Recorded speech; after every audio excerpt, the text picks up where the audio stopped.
తెలంగాణ ఉద్యమంలో వైశ్య వికాస వేదిక ఆధ్వర్యంలో ఈ నెల 9వ తారీఖు ఉదయం 10 గంటల నుండి సాయంత్రం 4 గంటల వరకు వైశ్య వికాస వేదిక ఆధ్వర్యంలో వైశ్యుల ఆత్మగౌరవం హక్కుల సాధన జనాభా దామాషా ప్రకారం వైశ్యులకు వాటా తెలిసాల్సినటువంటి అవసరం ఉందని చెప్తూ దాంట్లో భాగంగా రాబోయే స్థానిక సంస్థల ఎన్నికల్లో వైశ్యుల వాటా సాధన కోసం ఒక దీక్షా కార్యక్రమాన్ని నిర్వహించడం జరుగుతున్నది.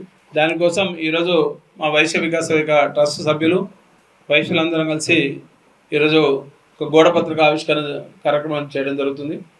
దాంట్లో భాగంగా గతంలో మేము వైశ్య వికాస వేదిక చేసేటువంటి కార్యక్రమాలు 2018లో వైశ్య వికాస వేదిక స్థాపించి 102 మంది సభ్యులతోటి ఈ రోజు వరకు వైశ్యుల కోసం పనిచేసేటువంటి ఏకైక సంస్థ పేద వైశ్యులు అనుకోండి, వైశ్యులు అనుకోండి, నిర్విరామంగా రాజకీయంగా, ఆర్థిక పరంగా, సమాజపరంగా వైశ్యుల మీద ఎక్కడైనా దాడి జరిగినా, వైశ్యులను కించపరిచేటట్టు మాట్లాడినా, వైశ్యుల అసమానతలను అరికట్టే దాంట్లో కావచ్చు, వైశ్య సంఘాలు ఎన్నెన్ని ఉన్నా కానీ ప్రపంచ సంఘం కావచ్చు, మహాసభ కావచ్చు, ఇంటర్నేషనల్ సంఘం కావచ్చు, వివిధ పేర్ల మీద వివిధ సంఘాలున్నా వైశ్యుల కోసం పనిచేసేటువంటి నికార్సైన నిజాయితీతోటి నిబద్ధతోటి పనిచేసేటువంటి ఏకైక సంస్థ మా వైశ్య వికాస వేదిక చెప్పడానికి గర్వపడుతున్నాం.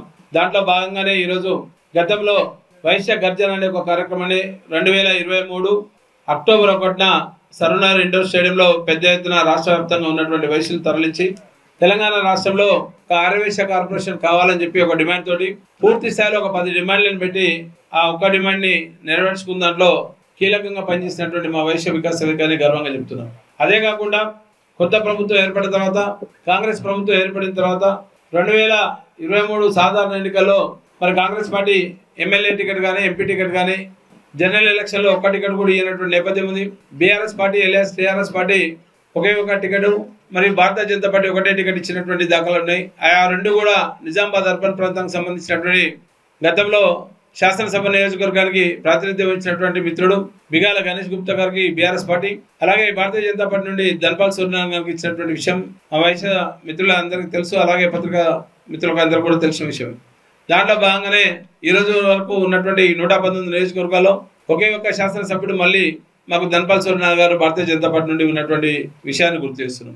కానీ రాజకీయ పరంగా వస్తే వైశ్యులు పేరుకి అగ్రవర్ణాలు ఉండి రాజకీయ పరంగా ఎక్కడో చివరి స్థానంలో ఉన్నటువంటి నేపథ్యాన్ని గుర్తించి దాదాపు 8 సంవత్సరాల నుండి వైశ్య వికాస వేదిక రాజకీయ పరంగా, సమాజ పరంగా ఎన్నో అంశాలను లేవనెత్తి వైశ్య వికాస వేదిక ద్వారా ఎన్నో కార్యక్రమాలు చేయడం జరుగుతుంది. దాంట్లో భాగంగా ఒక 10 డిమాండ్లతోటి ఆగస్టు 3వ తారీఖు 2025 నాంపల్లి ఎగ్జిబిషన్ గ్రౌండ్లో ఒక పెద్ద ఎత్తున కార్యక్రమాన్ని తీసుకోవడం జరిగింది. దాదాపు 10,000 మందితోటి తెలంగాణ వ్యాప్తంగా ఉన్నటువంటి వైశ్యుల్ని సమీకరించి అసలు వైశ్యులకు జరుగుతున్నటువంటి అన్యాయాలు, రాజకీయ పరంగా అస్పృశ్యలో ఉన్నటువంటి విధాన్ని తెలియజెప్పడం కోసం ఒక పెద్ద ఎత్తున కార్యక్రమం తీసుకోవడం జరిగింది. దాంట్లో భాగంగానే ఒక 10 డిమాండ్లను కూడా పెట్టడం జరిగింది. డిమాండ్ల పరంగా వస్తే ఈడబ్ల్యూఎస్లో ఉన్నటువంటి అగ్రవర్ణ పేదలు ఎవరైతే ఉన్నారో రేవంత్ రెడ్డి గారి ప్రభుత్వం, కాంగ్రెస్ ప్రభుత్వం వచ్చిన తర్వాత కులగణన సర్వే చేసినటువంటి నేపథ్యంలో జనాభా దామాషా ప్రకారం మా కుల వాటా ఎంత ఉంటే ఆ వాటా ప్రకారం మాకు ప్రభుత్వంలో రావాల్సినటువంటి సంక్షేమ నిధులు కావచ్చు, సంక్షేమ కార్యక్రమాలు కావచ్చు, ప్రభుత్వ పరంగా వచ్చే అన్ని విషయాలను కూడా మా కమ్యూనిటీకి సంబంధించినటువంటి మా వాటా ప్రకారం ఇవ్వాలని ఒక డిమాండ్ పెట్టాం. అదే కాకుండా ఈడబ్ల్యూఎస్లో వర్గీకరణ చేయాలని చెప్తున్నాం. ఈడబ్ల్యూఎస్లో వచ్చేటువంటి కులాలు అవుతున్నాయో రెడ్డి, వెలమ, బ్రాహ్మణ, క్షత్రియ, వైశ్య, ఈ కులాలకు వారీగా కూడా మాకు ఈడబ్ల్యూఎస్లో వర్గీకరణ చేయాలని చెప్పడం జరుగుతుంది. దాన్ని కూడా కొంతమంది వ్యక్తులు అడగడం జరిగింది, వర్గీకరణ అంశాన్ని ఎందుకు తీసుకొస్తున్నారు మీరు ఈరోజుని. అగ్రవర్ణాల్లో ఉన్నటువంటి నేపథ్యంలో కొన్ని కులాలకే పరిమితమైనటువంటి రాజకీయ పరమైనటువంటి కొన్ని కులాలకే వారికి ఉన్నటువంటి రాజ్యాధికారంలో భాగస్వాములు అవుతున్నారు. మా జనాభా దామాషా ప్రకారం రాజకీయంగా మేము అస్పృశ్యులుగా ఉన్నటువంటి నేపథ్యాన్ని మరొకసారి గుర్తు చేస్తున్నాం.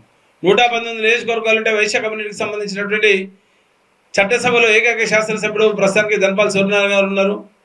మరి అదే రెడ్డి సామాజిక వర్గానికి సంబంధించి 41 మంది శాసనసభ్యులు ఉన్నారు. వెలమ సామాజిక వర్గానికి సంబంధించి 11 మంది ఉన్నారు. కమ్మ సామాజిక వర్గానికి సంబంధించి 5 ఉన్నారు. బ్రాహ్మణ సామాజిక వర్గం నుండి 2 ఉన్నారు. మరి ఒకవేళ సమగ్ర కుటుంబ సర్వే కేసీఆర్ చెప్పినటువంటి సమగ్ర కుటుంబ సర్వే ప్రకారం అనధికార లెక్కల ప్రకారం 4% ఉన్నటువంటి వైశ్యులు, లేదా రీసెంట్గా తీసుకొని కులగణన చేస్తామని చెప్పి దేశానికి ఆదర్శంగా అని చెప్తున్నటువంటి రేవంత్ రెడ్డి గారి ప్రభుత్వం, రాహుల్ గాంధీ మాట ప్రకారం మేము జనాభా లెక్కలు చేస్తాం, కులగణన చేస్తామని చెప్పినటువంటి నేపథ్యంలో ఇక్కడ ఉన్నటువంటి కులగణన ప్రకారం మాకున్నటువంటి అనధికార లెక్కల ప్రకారం 3.5% వైశ్య కమ్యూనిటీ ఉందని చెప్పడం జరుగుతుంది. మేము కూడా అదే అంటాం, ఒకవేళ 3%, 3.5% ఉంటే జనాభా దామాషా ప్రకారం మాకు చట్టసభలో అవకాశం కల్పించమని చెప్పడం జరుగుతుంది. దాంట్లో భాగంగానే మేము 3% ఒకవేళ ఉంటే అంటే మీరు దాన్ని బయట పెట్టాల్సినటువంటి విషయాన్ని కాంగ్రెస్ ప్రభుత్వాన్ని రేవంత్ రెడ్డి గారిని డిమాండ్ చేస్తున్నాం. దాని ప్రకారమే మాకు స్థానిక సంస్థల ఎన్నికల్లో దాదాపు అఫీషియల్గా మొన్న వచ్చినటువంటి గజెట్ ప్రకారం 576 జెడ్పీటీసీలు 576 మండలాలు ఉన్నాయని చెప్పి ఎలక్షన్ కమిషన్ నోటిఫై చేసినటువంటి విషయాన్ని మనం గుర్తు చేస్తూ మాకున్నటువంటి సమాచారం ప్రకారం రేపు ఈ నెలాఖరులో హైకోర్టు ఇచ్చినటువంటి తీర్పు ప్రకారం సెప్టెంబర్ 30 లోపల ఎలక్షన్లు పెట్టాలని చెప్పి ప్రభుత్వానికి ఇచ్చినటువంటి గడువు సందర్భంలో రేపు రాబోయే స్థానిక సంస్థల ఎన్నికల్లో వైశ్యులు ప్రభావితం చేసేటువంటి చాలా నియోజకవర్గాలు ఉన్నాయి. దాదాపు తెలంగాణ రాష్ట్ర వ్యాప్తంగా ఒక 25 నుండి 30 శాసనసభ నియోజకవర్గాల్లో అత్యధికంగా ఓటర్లు ఉన్నటువంటి జనాభా ఉన్నటువంటి వైశ్యులు ఒకే ఓటు కాకుండా ఒక 100 మందిని ప్రభావితం చేసేటువంటి జనాభా కలిగినటువంటి నియోజకవర్గాల్లో కనీసం 25-30 జడ్పీటీసీలు ఒక 15 మున్సిపల్ చైర్మన్లు ఇవ్వాల్సినటువంటి ఆవశ్యకత ఉందని చెప్పి దాదాపు కనీసం తక్కువ ఒక 300 మంది సర్పంచులు ఇవ్వాల్సినటువంటి బాధ్యత అన్ని పార్టీల మీద ఉందని చెప్పి టికెట్లు ఇవ్వాల్సినటువంటి బాధ్యత ఉందని చెప్పి ఈ సందర్భంగా డిమాండ్ చేస్తూ రేపు 9వ తారీఖు రోజు ఒక పెద్ద ఎత్తున రాష్ట్ర వ్యాప్తంగా ఉన్నటువంటి రాజకీయ పార్టీలకు అతీతంగా ఏ పార్టీతోటి అనుబంధం లేకుండా ఏకైక లక్ష్యం నిరుపేద వైశ్యుల కోసం గ్రామస్థాయిలో ఉన్నటువంటి వైశ్యులని బలోపేతం చేయడం కోసం వారికి ఆర్థిక భరోసా సామాజిక భరోసా ఇవ్వడం కోసం వైశ్య వికాస వేదిక పనిచేస్తున్నటువంటి నేపథ్యంలో 9వ తారీఖు ఉదయం 10 గంటల నుండి 4 గంటల వరకు వైశ్యుల వాటా స్థానిక సంస్థల ఎన్నికల్లో మాకు రావాల్సినటువంటి వాటాని దక్కించుకోవడం కోసం ఒక సాధన దీక్ష అని చెప్పి ఆ కార్యక్రమాన్ని తీసుకున్న మిత్రులారా ఈ సందర్భంగా ఆ గోడ పత్రిక ఆవిష్కరణ చేస్తున్నాం. దీన్ని దయచేసి మిత్రులు పాత్రికేయ మిత్రులు మీకు ఉన్నటువంటి ప్రచార సాధనాల ద్వారా ప్రభుత్వానికి చేరే విధంగా తెలిపాల్సినటువంటి విషయం ఉందని చెప్తూ రాజకీయ పరంగా మేము పూర్తి స్థాయిలో వెనుకబడ్డటువంటి నేపథ్యాన్ని మరొకసారి గుర్తు చేస్తూ బీసీలకు ఇచ్చేటువంటి 42% రిజర్వేషన్కు మా వైశ్యులకు ఎలాంటి సంబంధం లేదు, మేము దాన్ని పూర్తి స్థాయిలో స్వాగతిస్తున్నాం. అలాగే ఈడబ్ల్యూఎస్ వర్గీకరణ విషయంలో కూడా ఎంఆర్పిఎస్ తీసుకున్నటువంటి వర్గీకరణ అంశాన్ని కూడా వారికి మందకృష్ణ గారు కూడా మేము సంఘీభావం తెలుపుచు మాకు మొన్న వచ్చినటువంటి నేపథ్యంలో రాజకీయ రణబీర అంశానికి మద్దతు తెలిపినటువంటి ప్రజా సంఘాలందరినీ కూడా రేపు ఆహ్వానిస్తున్నాం.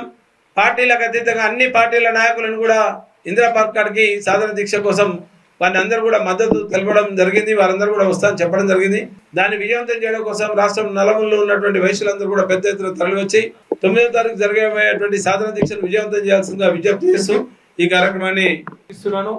దీంట్లో భాగంగా మా వైశ్య సోదరులు మా వైశ్య వికాస ట్రస్ట్ సభ్యులు కొత్త రవికుమార్ గారు, రామ్ నరేష్ గారు, వీరేందర్ గారు, గజాల సత్యనారాయణ గారు, రాజు గారు, మురళి గారు, రాంబాబు గారు, మనోహర్ గారు, బుద్ధ ప్రవీణ్ గారు, మరి రాయేష్, సంతోష్ అందరూ కూడా పేరు పేరున వైశ్య వికాస వేదిక తరఫున ధన్యవాదాలు. విజయవంతం చేద్దాం సాధన దీక్షను విజయవంతం చేద్దాం విజయవంతం చేద్దాం సాధన దీక్ష విజయవంతం చేద్దాం విజయవంతం చేద్దాం విజయవంతం చేద్దాం సాధన దీక్షను విజయవంతం చేద్దాం విజయవంతం చేద్దాం విజయవంతం చేద్దాం సాధన దీక్షను విజయవంతం చేద్దాం.